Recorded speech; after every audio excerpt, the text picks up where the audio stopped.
Hello,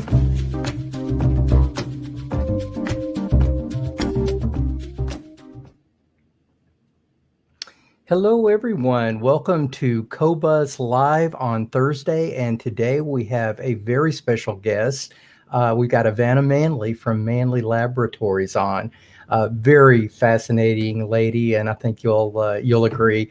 We've known each other a long time, sort of on the side, but over the last few years, we've really gotten to know each other a good bit better. And I've gotten to hear so much of her stuff. It's just unbelievable, the stuff that these guys make right in California.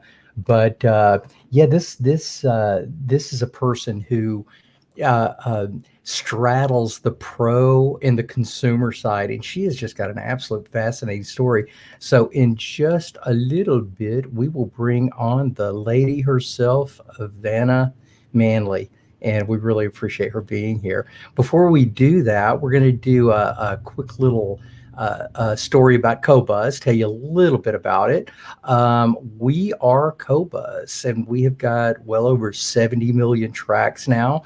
There's been a lot of articles I've seen lately about there's a very small percentage of high res on Qobuz or anywhere else compared to, say, the rest of the catalog. While it's true that most of our stuff is in 1644, we've got a well over 2 million cuts in high resolution from 2416 to 24192. There's a lot of stuff there, and here's probably the main point. Almost everything that we're getting now delivered from the studios is all in high res. Almost every single engineer is doing high res recordings now with 24 bits. And yeah, I don't know if you've noticed it or not, but over the last 5 years or so, recordings have gotten a whole lot better. A lot of that is due to high res recording, and a lot of that's due to people like Ivana who make incredible studio gear that's just getting better and better and better.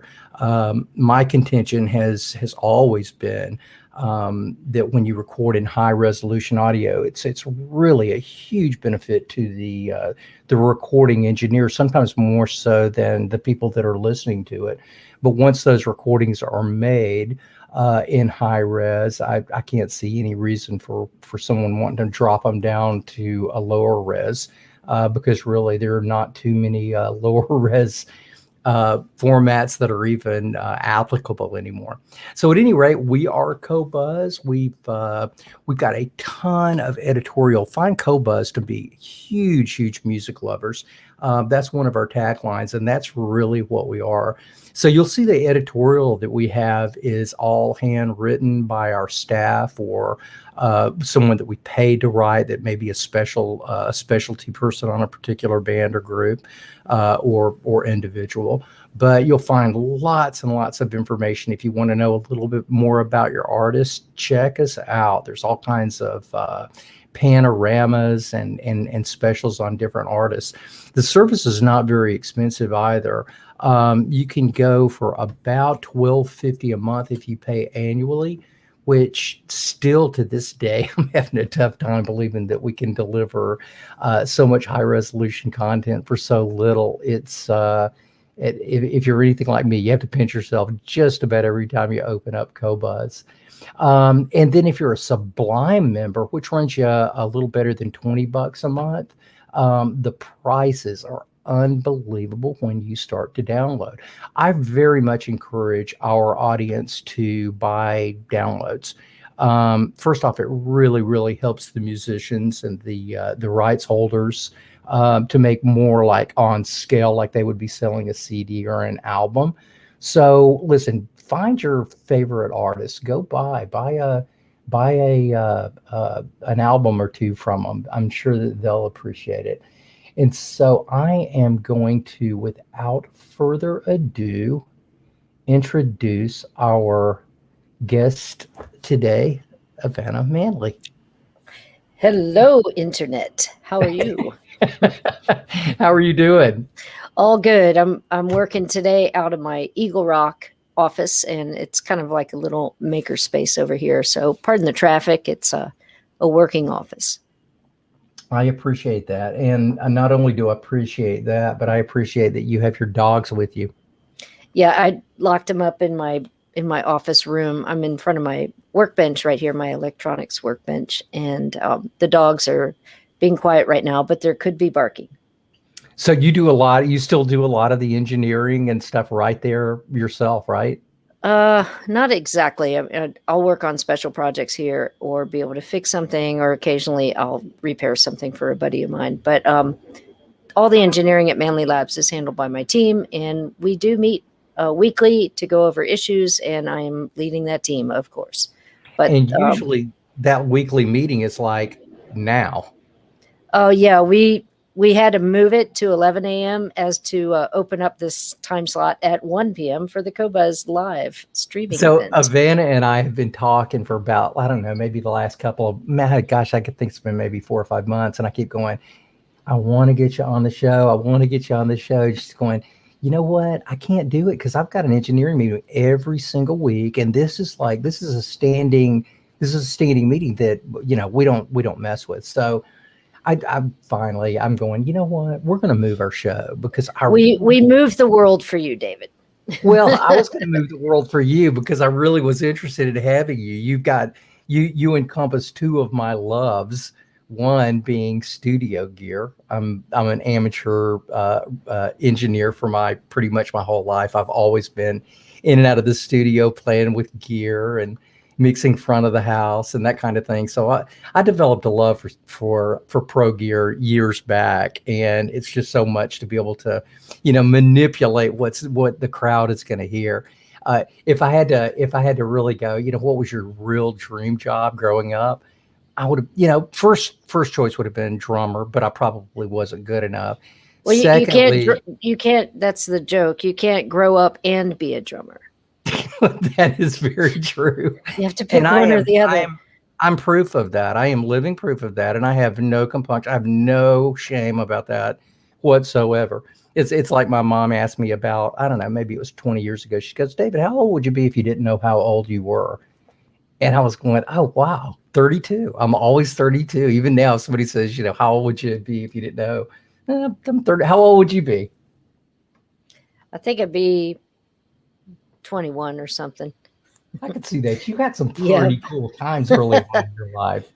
We're going to be talking about some of the pro gear that Manley does, and then I asked Havana about, I don't know, maybe a week ago. I'm going, I know you have got some killer pictures, and could you do me a favor and just share some of these pictures with me of people that are, you have used your gear that you've met over the years? And she's going, yeah, absolutely, sure, I'd be glad to. So on my phone, she starts going, we're sitting there talking just like this, except it's on a Zoom call, and she's going, oh yeah, try this one. Oh yeah, okay, try this one. Oh, you're gonna love this one. Oh my gosh, I just love this one. Oh, this one made me cry every time I look at it. So it's like I got all of these pictures that I'm going, oh my gosh, that is so cool. Where are they? Well, I'll show them, and not only that, I want you to talk a little bit about each one of these pictures. So without any more delay, this is, well, that's me, but I'm only famous in the pro audio world. But yeah, no, that's not true. That is absolutely okay. The true. audiophile world as well. You're a total rock star in the audiophile world. Are you kidding me? I mean, Manley gear has been around since what, like 19? Manley brand started in 1988 as the kind of upper echelon brand within Vacuum Tube Logic of America, that company. So initially, David and Luke set it up in order to have twice as much gear to export to, say, Taiwan or Hong Kong, where those agents were super active in the late 80s and early 90s. So they made this other brand so they could appoint a second importer and sell twice as much gear. Oh, I didn't know that. That's pretty cool in itself. That's how it got started. Yeah. That is really neat. And I mean, we're going to get a little bit of your history in a little while. I was going to actually do that first, but let's go ahead and go through some of these things because I think it's just super interesting anyway. Well, there's Etta James. So her musical director and guitar player, Josh Sclair, was an old friend of David Manley's from South Africa, actually. And his father had worked with David in the 1960s. And so we hooked up with Josh, and then Josh, hooked us up with Etta much later. So there's me and Etta, and her studio was in Riverside, California, at her house, basically. And she bought a lot of equipment. But the funniest story was I went over there, and she had owned the Manley microphone that she bought for quite a few years. And she said she hadn't been using it. And I'm like, well, why? Why aren't you using your Manley mic? And she says, well, I'm scared of it. But now that I met you, I just had this vision in my head that you were just some big, scary woman in the microphone, and I was kind of scared to sing into it. I'm like, that's crazy. And she's like, yeah, now I met you, I'm not scared of that mic no more. So it was really funny. She was a kook, man. So this is really crazy. Cool. You've actually got a mic right there with you, don't you? I have a body. I have the first prototype body here of the Manley silver microphone, reference silver mic. So this one has this really cool finish on it that you can probably see. That is really cool. Kind of looks like fish scales or something. Yeah. And I went to the anodizer close by here to pick up the first run of the first body, and we had it. It's an aluminum body, and we had high polished it like this, and sent it for clear anodize. And the whole body, it just kind of looked like a polished engine head. It didn't look very exotic or special. I was a little disappointed. I'm like, I might have to try something else. And then my eye fell on a sample in the anodizers of this pattern like this. And I'm like, dude, what is that? How'd you do that? And so he handed me a piece of mesh that's kind of like, Chinese finger torture mesh. Oh, yeah. Or like pear packaging or something. And then I'm like, give that to me. And I drove right out to Chino and went in the machine shop, and I taped off the top to leave that high polish. And I put that mesh over this microphone and then shot it with a sandblaster. And so that's how I created this finish. And then I went upstairs, took all the tape off, and showed it to the engineering team. And I said, this is what we're doing. And they were like, what? Because, new things are scary for people, right? So it's like, no, we're doing this. So this one is actually the very first one that I did by hand. That is really pretty. So there you go. And so that's like just a big condenser ribbon, or can you tell us? No, a ribbon is a ribbon, and a condenser mic is a different thing. So right. This one's very transparent. There's no capsule in it, and there's no tube in it. This is just the body. The actual microphone is a condenser microphone using a 1-inch capsule. It's a pretty unique design that was brought out by Sony in the days of yore, like in the 50s and 60s. And what's cool with that mic is it has a place that you put a tool and you turn it, and that mechanically opens some vents in the back of the capsule and changes the pickup pattern from omni to cardioid. Oh, cool. So you can adjust the radiation pattern just straight from the front instead of the little switch from the back. Yeah. Yeah. They're very cool. It will go omni or cardioid, but not really much in between. So this is one of the things that I think are so cool about your company, because you literally you can be the very first part of the recording, pretty much all the way to the last part of the recording, like say out of your amps and different things like that. So it's really neat to have experience on both sides. I know that probably helps you a lot from being in the pro world, and applying that knowledge that you get to the consumer world. Not a lot of people have got that dual knowledge.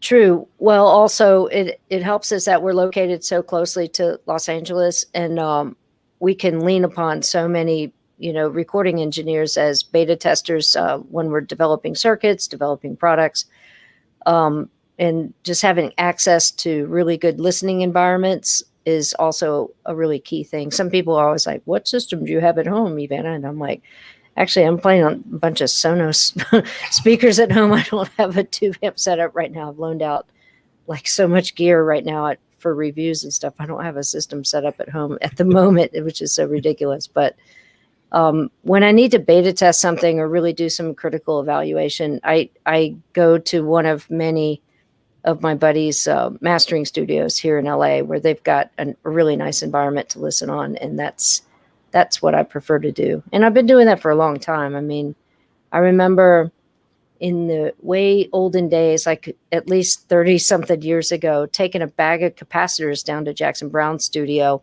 and soldering them in and listening, off master tape in his studio, listening to the effects of what that cap sounded like or what this other one sounded like.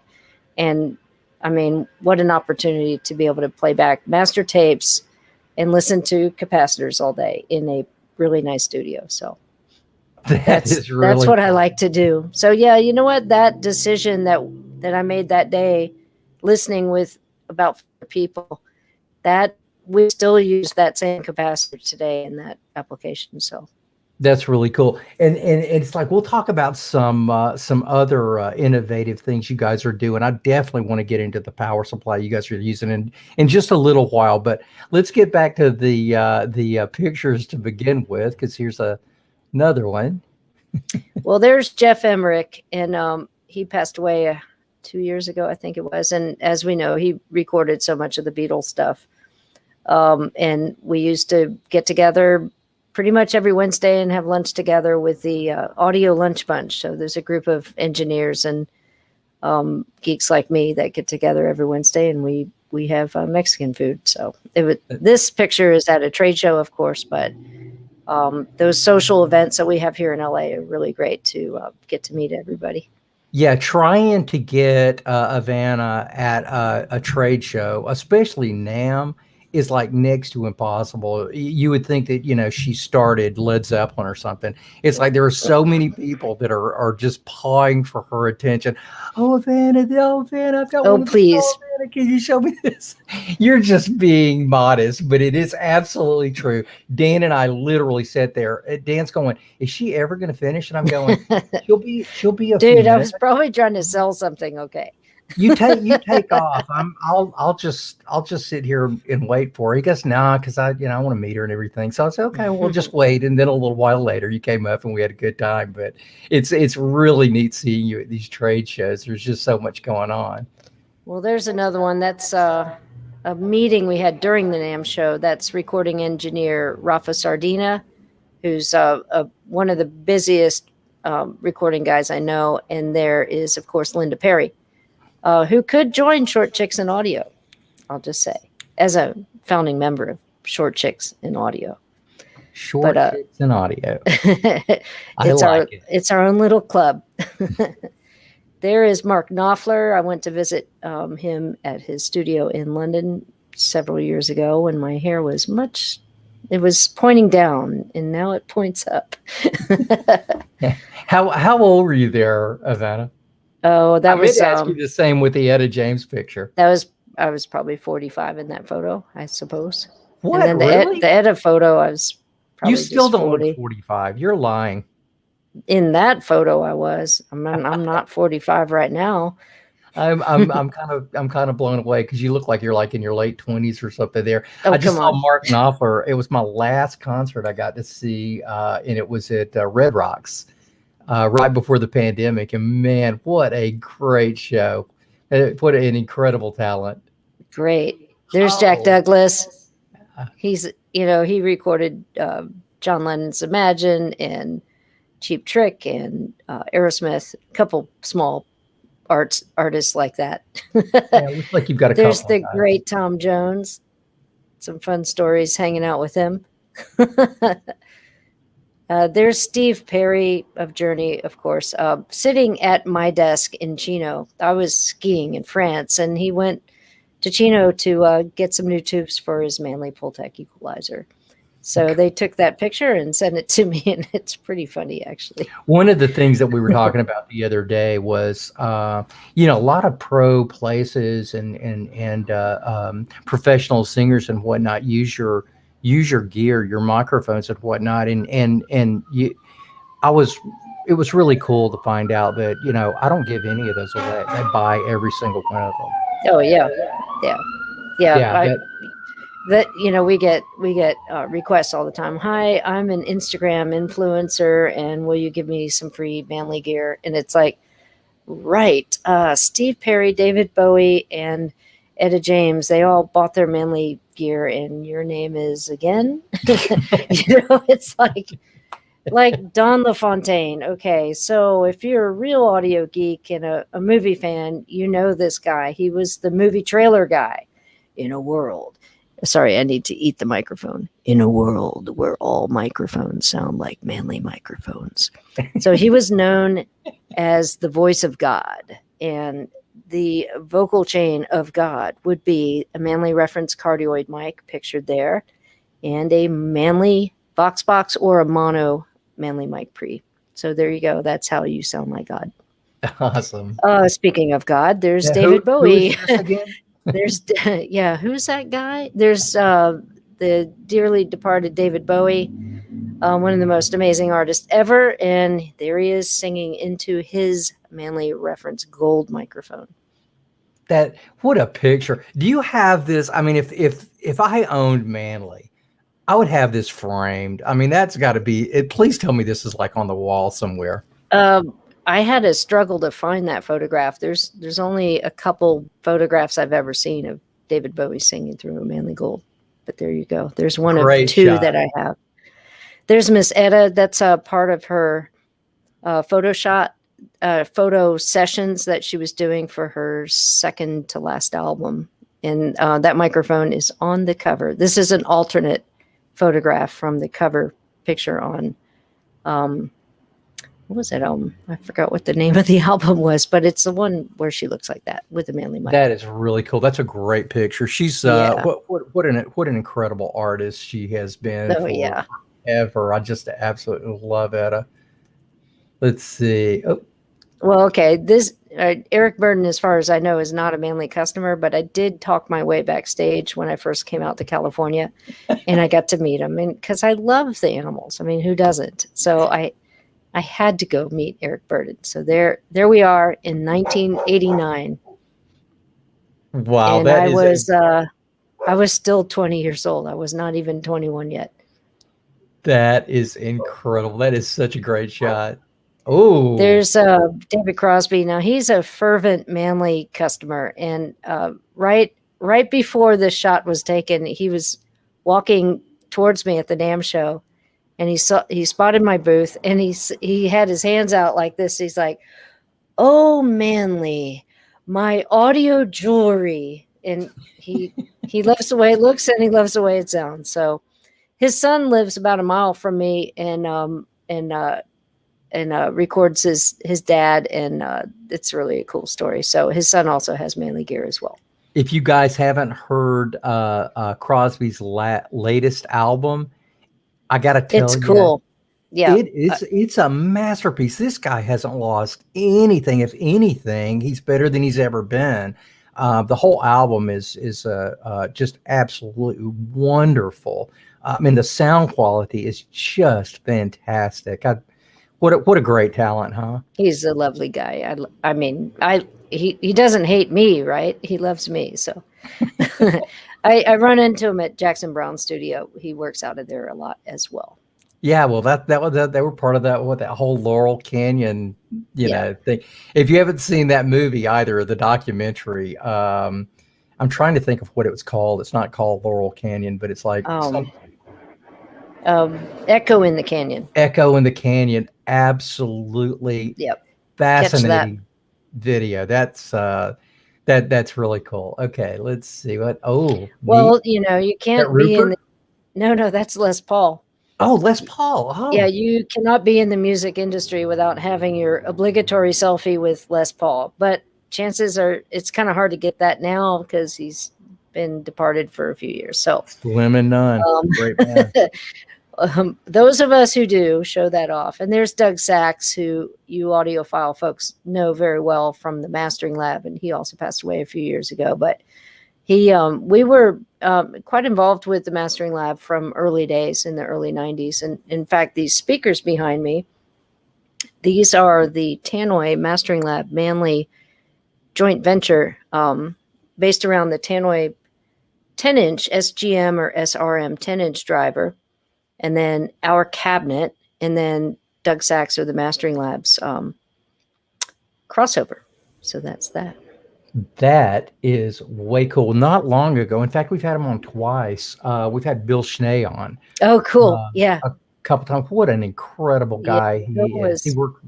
He worked with Doug a lot and recorded a lot of those live tape. Yeah. And he just direct to vinyl records. Yeah, that are. I never got to actually meet Doug, but according to Bill, he was like, his absolute mentor. He would bow down to Doug, and I think almost anybody that knew Doug Sachs would feel the same.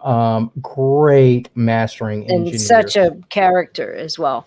That's what I hear. Hear. In fact, Bill, have you read Bill's book? I haven't yet. No. Chairman at the Board. It is fantastic book. I mean, it is a total page turner. You would love it. I want to see a Vanna Manley book. I think that would be kind of cool. After I'm done typing all these emails, I'll get to that. Who is that guy? Oh God, who's that guy? I don't know, but I think I'll police or something on. That's cool. And then, as you see there's our Manley Absolute headphone amplifier that you guys take around to all the shows to demo all at the headphone shows. And there we are using it as a headphone amplifier at the NAMM show. Yeah, we're actually gonna pull that up, and just to get everybody a little view of this thing, because these things are absolutely gorgeous. There you go. That's it. That's the headphone amplifier. And let me tell you, when we first saw this thing, I mean, we had known each other a while, and I always knew, Manley gear, it always sounds great, but we really didn't know each other, right? So I can't even remember how I asked you if we could use one of these things, but you were so gracious, and you were going, oh, you know what? I'll send you one. You can use it at your booth that shows off Qobuz. And we did. We've got a lot of really cool gear in that booth, but this always just draws people like crazy. This industrial design, I don't know who did this, but they deserve a raise. They're no longer with me, so I'm not going to pay them anymore because I'm not going to pay them anymore. No, so I should say, whoever approved this design deserves a raise, because it is so cool. It's a beautiful design, and truthfully, that it came as a result. I don't have that drawing here in front of me here, but it did come about from a discussion I was having with him with. Like, well, why does all this audio gear have to be a square rectangle box like a toaster oven? Why can't we explore some other shapes? Maybe something that's like, and I drew something out that sort of looks like that, but with the curves, and what if it looked kind of like a boot, So that's where that design did come from, that conversation we were having. But it's an absolute he did a beautiful job on finessing it and bringing it out. It's a pain in the ass to build. I'll just declare that. And we're doing another little rework of kind of how we put it together and everything to make it a little easier. And also, we've had a bear of a time with the copper anodize. Like, we're having real trouble getting the anodizers to deliver consistent color to us, because it's no good if you've got one panel that looks like orange and the other one that looks like brown. You know what I mean? They need to be really matched, and the color tolerance in the anodized dye process is a pain to get right. So there's a reason why most hi-fi gear is black or silver, because it's hard to get that wrong. So we'll be doing a good number of shows coming up. And the shows that we actually have something to show, when we have a booth there, this guy will always be with us. So it looks like we're probably going to be at Rocky Mountain Audio Fest, which is always just an absolute blast. We'll be at Expona, the DC show, Capital Audio Fest. And are you coming down to the LA or Orange County the headphone show down there. Can Jam, the SoCal Hand Jam. Yeah, Can Jam. Sorry. Yeah, I'll be there, but I'll be there probably by myself, so I don't think we'll have a booth there. Well, I'll see you there. We wanna support all of the shows. We think it's super important. The people that attend appreciate us being there. The vendors, the people that are showing the stuff do, and we love this industry. We feel like if we can't support the audio industry that supports us, then there's just something wrong about that. But that's the weird thing. We never see any of the other streaming services there. Yeah, well, our demo at those headphone shows is always streaming Qobuz. So it's a mutual love fest.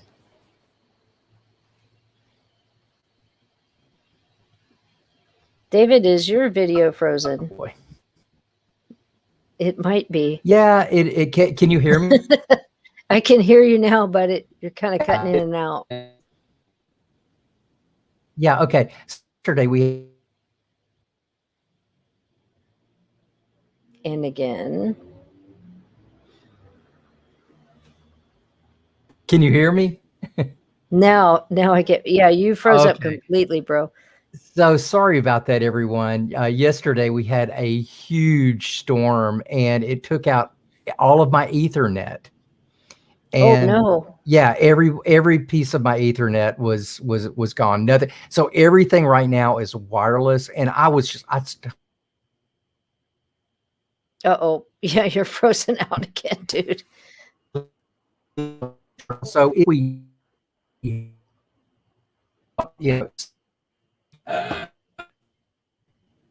we'll have to blame Mother Nature for this one. Right.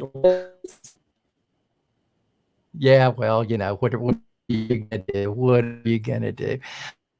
So at any rate, let's go back to the board and see what we got. Because really, what I wanted to do, what I wanted to do was actually go on the site and just let you take us through a few pieces, because I don't think a lot of folks know exactly what you guys do, and I would like people to know what you do and how you do it, and some of the stuff that just makes this gear sound so incredible. We talked about one of the things that you do with, I guess, all your products now. You got a new power supply, didn't you? We developed a new power supply designed for us by the great Bruno Putsies, who is one of the world's best audiophile designers. And I met him also at a trade show, and he was working for a power supply company at the time. And I'm like, hey, Bruno, you know a lot about this switching power supply stuff. Do you think you could develop a power supply that would, with 300 volts and lots of amps on the heaters, so we could run our vacuum tube circuits off of it? And he said, yeah, I don't know why not. So, about 2 years later, here we go. This is a Manley power supply. It's a switch mode power supply running at 125 kilohertz. There's a whole bunch of parts underneath the board there as well. It's not just these big guys. And there's just a whole bunch of reasons why this is so awesome. The first important reason is it sounds better. So that's a good thing. But it also is auto switching. It works all over the world. You can travel, and plug it in and not worry about changing the voltage or rewiring transformers or changing out fuses or anything. And lots of little geeky things, like we can turn it on with a low voltage, so we don't have to wire up mains to the faceplate and back again and that kind of thing. So and we also can power it up remotely too, like with a relay, changing that little bitty voltage. So, you know what I mean? There's a lot of reasons why this is better, but least of which it sounds better. But serviceability, reliability, efficiency, all those kinds of things. No hum ever anymore. There's no 50 or 60 hertz in the chassis anymore, so our units are a lot quieter. And when you're listening, you hear that, as we like to say, with like the space in between the notes, the blacks are blacker and the high end, I always hear it as like a kind of faster, crisper sound. So that's it. That's Manley Power. Yeah. And So we're busy working this into 3 new audiophile preamplifier designs that we're working on right now. And but we took a break off of those for just a second, just to get that power supply engineered into the new Voxbox. So the first production run of those Voxboxes with the new Manley power supply is the Pride Edition Voxboxes that are going through production right now. and tell us what the Voxbox is, just for people. Oh, sorry. The Voxbox is what we call a recording channel. So it's like a combination unit that has a mic pre, a compressor, an equalizer, and a de-esser. And I wish I had one right here, because I can hear the S out of my teeth in this microphone, and it's driving me crazy. And if I had a Voxbox, it would eliminate that sound. So Right. that's what a de-esser does. Anyway, the Voxbox has been out for almost 25 years now. It's a Tech Award Hall of Fame winner or appointee or honoree or something like that. And it was my first pro audio product that I designed after David Manley left the company. That's very cool. And after David left the company, you, over the next couple of years, you doubled sales, I think, right? You really kind of took the company to a level that really hard. It was kind of like a revenge through success. I'll show you. We'll just kick ass. Then let's go ahead and get into this. Let's see. I was going to wait just a little bit. In fact, I was actually going to do this earlier on in the show, and then once we had kind of just sort of bypassed it, I was going to just wait. But it's crazy to wait. People need to know how you got involved in this company. You're now the CEO, president of Manley Labs, and tell us how all that came about. Did you go mine the earth to get the first rare metals that were? I mean, how did this all come about? I was in college I was at Columbia University in New York, and I was getting very impatient with my life, maybe, like I was kind of ruminating on, like, damn, I've been in school my whole life. I was anxious to get on to the next step. So I was really influenced by my stepfather, who owned Ampeg in the late 60s, and also one day by the great Bill Graham, as in Bill Graham Presents, not the preacher. We're talking about the concert promoter. And his son was in my class and brought his dad in to speak to us. And I was like, that's it. I'm taking next semester off. I'm going to go find him and go try to figure out some career in the music business. So I drove out to California in January, and through some of my dad's ex-Ampeg contacts, I got to meet David Manley and Luke Manley, and they hired me at Vacuum Tube Logic of America. So my first job was to learn how to make proper British tea for David, and then my coworkers were teaching me how to solder. So I was assembling printed circuit boards and putting amplifiers together.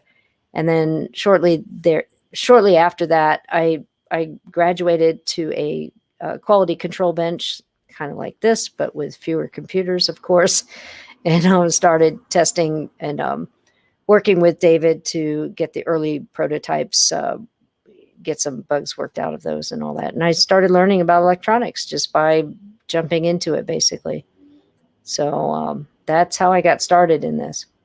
So you got started in this, but this went much further. I mean, you now own the company. You didn't go from making tea and soldering joints to owning the company.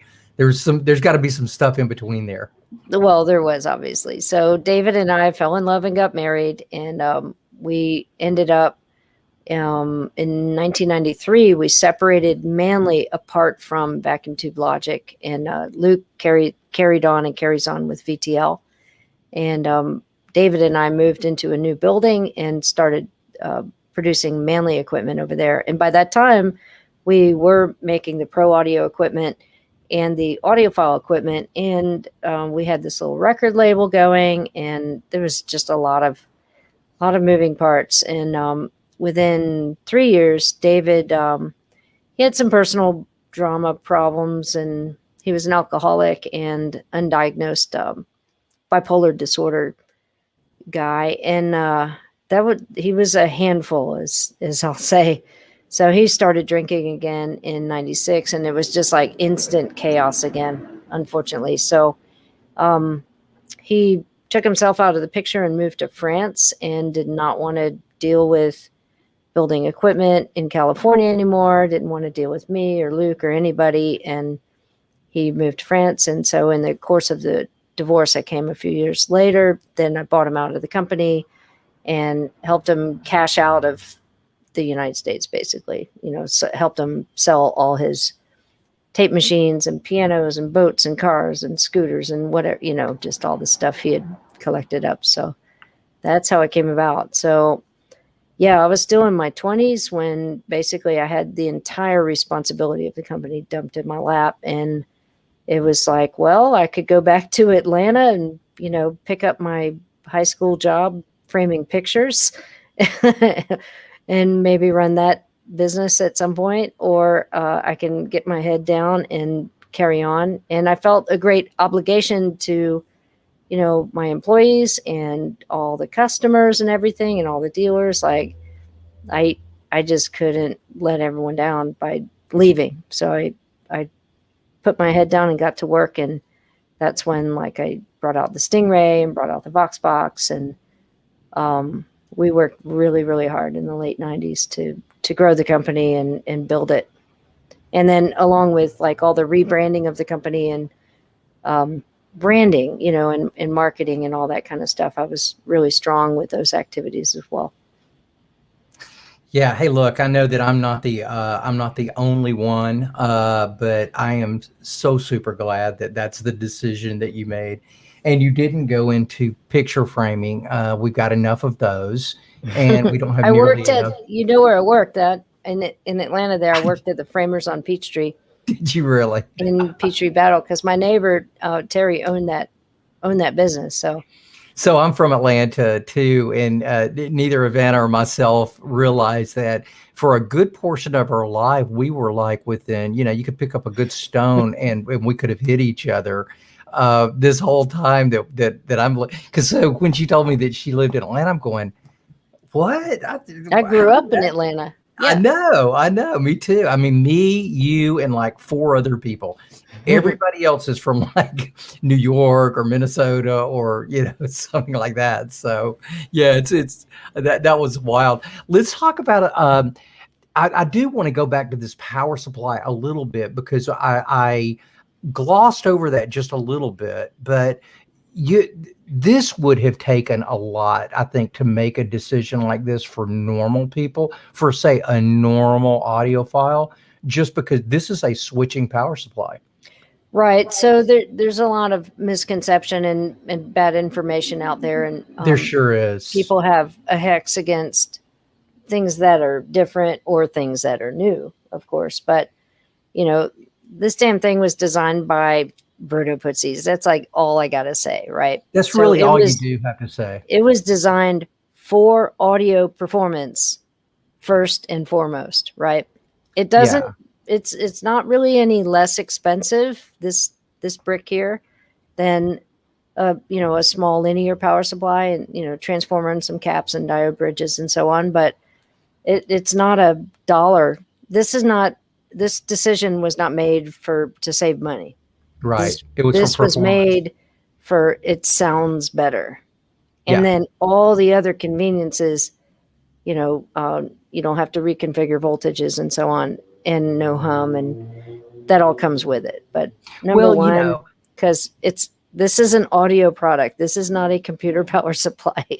I was just about to say that if you had written something like that on a social post, then you'd have 50 people, coming at you going, oh, switching power supplies are terrible. I know all of this because I have been, washing cars all my life. And somehow I just intrinsically know this. I read it on the internet. I read it on the internet. So it must be.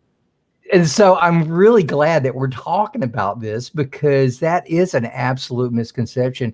If you heard, even like if you heard early switching supplies from audio manufacturers, a lot of those really did not sound very good. They were sampled super, super low, or they were switching super low. And, some of those things sounded absolutely terrible. And if you had actually heard something like that, say in the earlier days, or even these days, a bad switching power supply is a bad switching power supply, and they About don't sound anything, good. about any element of your design. This is why when you're developing electronic circuits for audio, you stop and listen to each change or each stage of what you're changing or what you're adding or something. So, there was a whole listening cycle with, actually, I used two Chinooks. I used one with its normal linear power supply, and we built a twin unit to it with the mods needed to let this puppy run. And I took him down to Pete Lyman's mastering studio downtown LA when he was still out here. And we listened to records that he had cut, that he had mastered. So, what better source than that, to be listening in a really good sounding studio environment with a great playback system on the source material itself, so What an instantly incredible. we could hear it. We were doing blind A/B switching, so we didn't know which one was active at any time, but it was just night and day. We both heard it instantly, like that extension on the top end, and the just calmness and quietness as well. Like you could hear that instantly. So that's why we're going with this. That's Vanna why and I'm I were having a trying to conversation about. change everything to this power supply. I love that. I cannot wait to really dive into that thing when I That's can what's see running one. your headphone amplifier. Well, we were just talking about that, because we were talking about, I'm going, Vanna, this thing this headphone amplifier just sounds so sweet. What did you do to it? Because, most units like that, you would expect a bit of background noise, and, you're not typically dealing with you're not dealing with a really black background. However, this one does. And it just sounds magic. And we were talking about this the other day. I'm going, what do you attribute this sound to? And you're going, That power supply to you start got to with. start. And you're right. I mean, that's like the very first source. That's the first thing that gets electricity. It's got to be something that's going to transfer in a quiet and dynamic manner, which is not the easiest thing in the world to do. But, I applaud you for even asking someone, oh, I would really like to improve the power supply. But if you're going to ask anybody, That's Bruno. Bruno's probably the guy to So ask. if y'all don't know, Bruno worked at Hypex. He worked at Philips of Holland. He worked with the Grim Audio guys. He then started a little hi-fi amplifier company called Mola Mola, and built some amazing sounding little Class D amplifiers. And D to A converters. He's got some unbelievable. Yeah. And then his most recent activities are with the Key speakers. That's the KII Key speakers. And he designed the whole system. Those are converters and power amps all integrated in the speakers themselves. And they sound marvelous. It's a really, really great design. So yeah, he's check out Bruno's work. He's a really fascinating guy, and just lovely to talk to. We got to have dinner together with the Key guys at the last Munich show. Great. And it was so much fun. And we actually, one of the guys that joined us is another big Bruno fan, Reinhold Mack. Mm-hmm. He was the recording engineer for Queen and, a bunch of folks. But man, this guy had some stories that was, just unbelievably fun stories. But yeah, he's really into Bruno and the things he brings to the table. But yeah, that is a really cool power supply. And you're using this in quite a few products that you're doing now. Are you using this in the Stingray? No, we haven't worked up. It won't have the available power wattage to run 84s. So that's why with the headphone amplifier, we had to be very careful to calculate the current draw requirements, and the 6 AQ5s that are in the headphone amplifier. We were able to run 4 of those, but we would not be able to run 4 of the 6 BQ5s or EL84s. They require a little more heater than that little supply has. So that will be a future project, and maybe we'll work on that with Bruno at some point to develop a switch mode power supply for larger power applications. Very cool. This one, it's envisioned for mostly line level tasks or phono level, but it's it's got a fixed amount of current in the heater rail in the other rails, of course, and we have to stay within those limits. It's like you have a current budget. Yes, you must not exceed. So, by the way, we never did talk about it, and I'm trying to remember. I'm not coming up with this number in my head. How much is the absolute headphone amplifier now? It's still the same price, so $4,500 retail. 45 retail. And so just go into a couple of more products. I mean, Manley makes a lot of stuff. We would never really be able to get through their entire product line. But one of the things that I've noticed about the Manley gear is compared to other tube manufacturers like tube preamp or amplifier or integrated manufacturers, your prices aren't like crazy. Like I was looking at this guy, which is absolutely another totally beautiful design. And I love the name, by the way. It's so cool. The Stingray. Well, it's got a story, of course. Tell us. The story of the Manley Stingray was I was kind of working up a design in my head and trying to pay attention to the symmetry of 2 channels. And I ended up with this kind of square design with the front corner and the back corners chopped off, as you can see. So I was at a stereophile show and showed it to Gordon Holt, and Gordon looked at it and says, well, it looks like a stingray. It looks like the fish. And I'm like, well, there you go. That's what I'm going to call that amplifier. So that's where it got its name, was from J. Gordon Holt. That is the founder of Stereophile, in case y'all don't know who I'm talking about. So there you go. A fascinating man in his own right. Yeah, he was a great guy. He was a super guy. I only got to meet him a few times, but he was a lot of fun. You must have been young too. Well, I was, once I was. I still feel like it, but apparently I'm not, according to my kids and in history. I think this is just about it. But so tell what do you got working? What are you working on now? Well, like I said, we just reworked the Voxbox to take that Manley power supply. You doing anything on the consumer side? Yeah, we're working on 3 audiophile preamps, so a phono stage only, a line stage only, and then the big boy, the combo of the 2. So we're actually working on the combo, the hardest unit first. And I've got a brand new employee who's just dedicated to software coding, because we've designed this so that everything is remote controllable. So there's no like analog pots or things like that. So there are relays being switched, and the volume control is a relay ladder.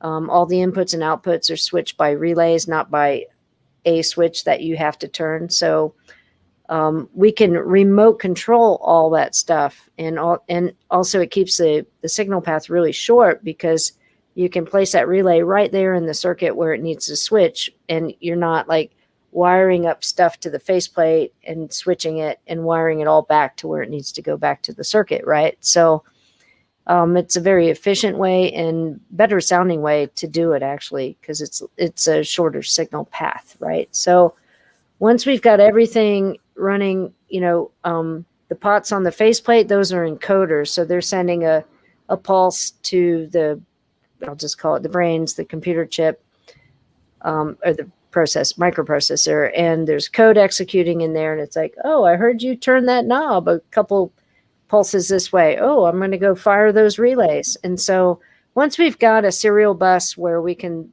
tell all the relays and all the LEDs when and why to turn on, then we can, integrate that with our radio frequency remote control system that we have. And then the next project will be doing an app so that you could work the entire thing off your phone or computer. Oh, wow. That's cool. So that's where we're heading.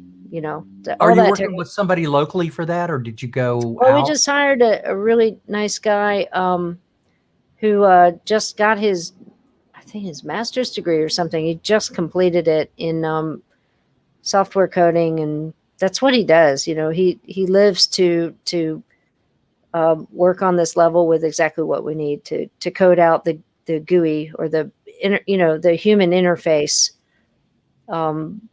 And make things happen. But there's a lot of little details that go into that code. Like the relays, we have to time when they switch very carefully so you don't get a bunch of clicks in between the switching, for instance. So there's a lot that has to happen. So we're on it. That is really cool. I love it. I love the way that you're innovating. You continue. You just never stop. That's one of the things I really dig about you. You just if things are going well, you're already past that. You're already working on the next thing, which I got to tell you, for a smaller company, I appreciate that on several levels. And the first being, you really care. It's not just like you're going to let you rest on your laurels.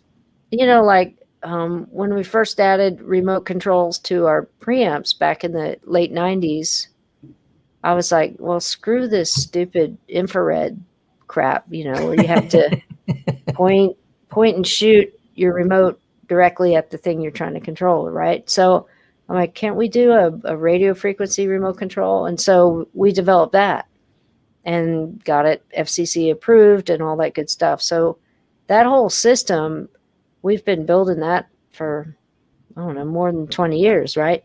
But we were one of the very first audiophile companies building a radio frequency remote control, with our antique Neanderthal technology of vacuum tubes.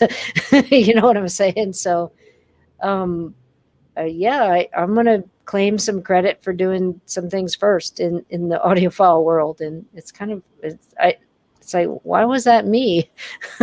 Yeah. But I'll tell you, I think that kind of stuff all the time. We've got a really good friend of mine, Neil Small. He runs the Rune user group, and he's just going, love the radio frequency remote. Well, it's awesome because it works through walls. It works all over your house. You can be in another room and the phone rings and you can just hit mute or whatever. So that's very cool. Another thing I did early on that I might have been one of the first to do was, we were the second company making a D-to-A converter with the ultra analog modules. And at the time in the early 90s, those ultra analogs were the best way to go. So we had the DAC and a tube makeup gain stage, and that was our reference D-to-A converters at the time, right?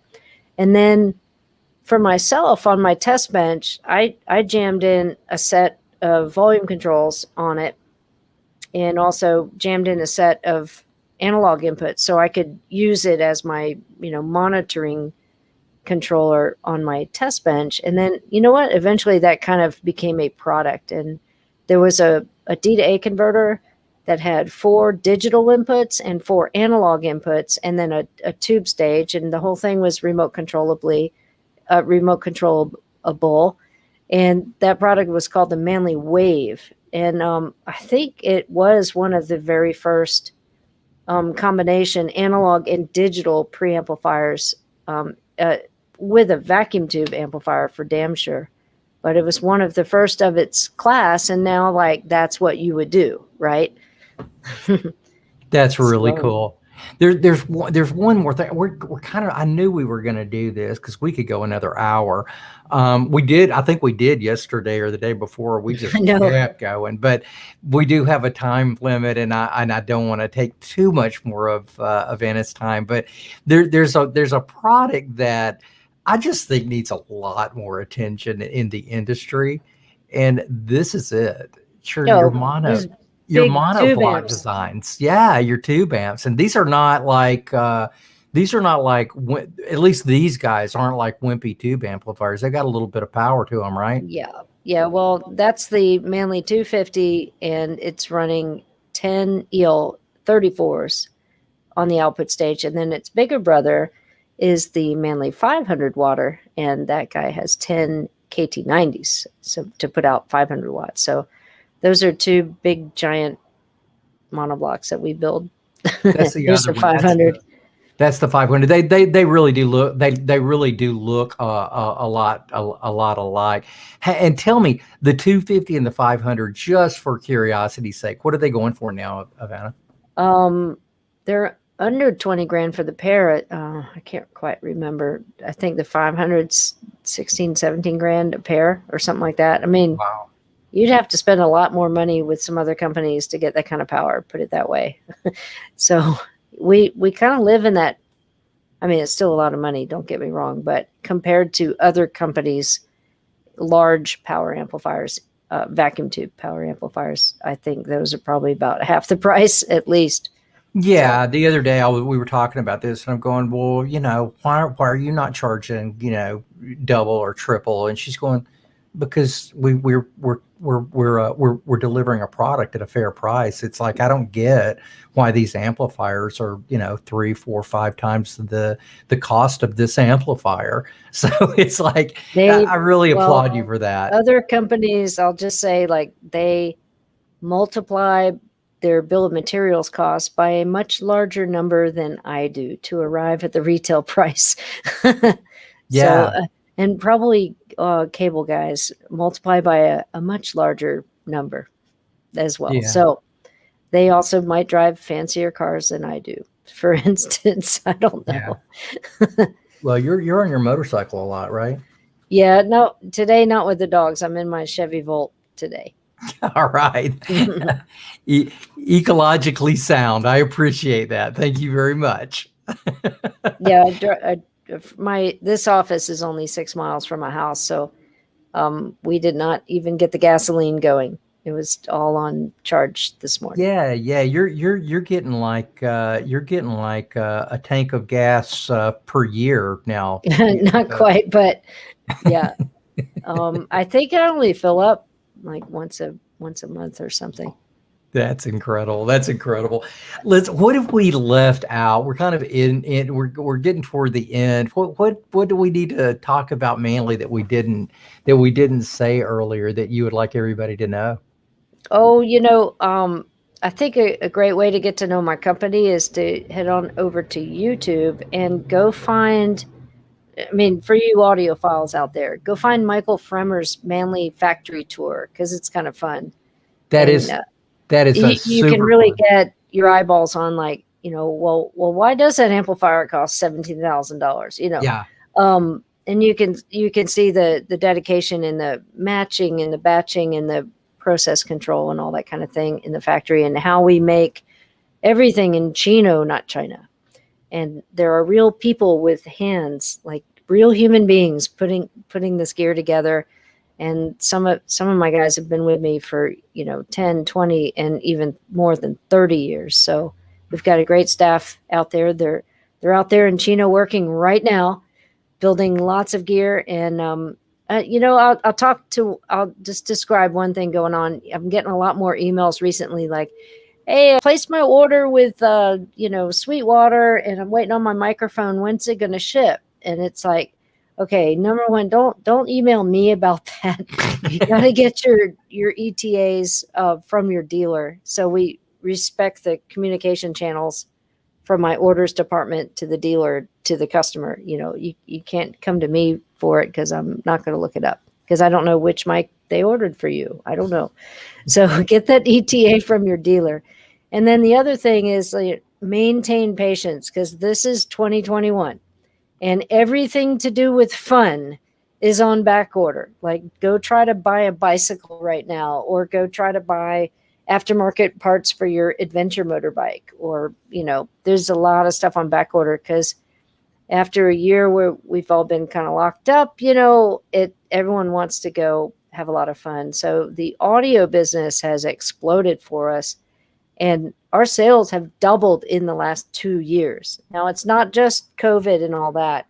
We've been ramping up towards this, with our branding and marketing and production and all that. But it's a big jump to grow by 2 times in 2 years. So be patient with us, because what we're doing is trying to build larger production runs and complete them as a big chunk, and not, necessarily trying to chase individual units through the factory. So it's created a little bit of a backlog as we're getting these larger production runs through the factory, but we are shipping every day. There's no like terrible part shortages that we're dealing with, but it's just like the normal crap that happens. Like, oh, that vendor screwed up 100 microphone bodies, so we can't use those, and let's try this other vendor, and we have to switch. You know what I mean? So be patient out there.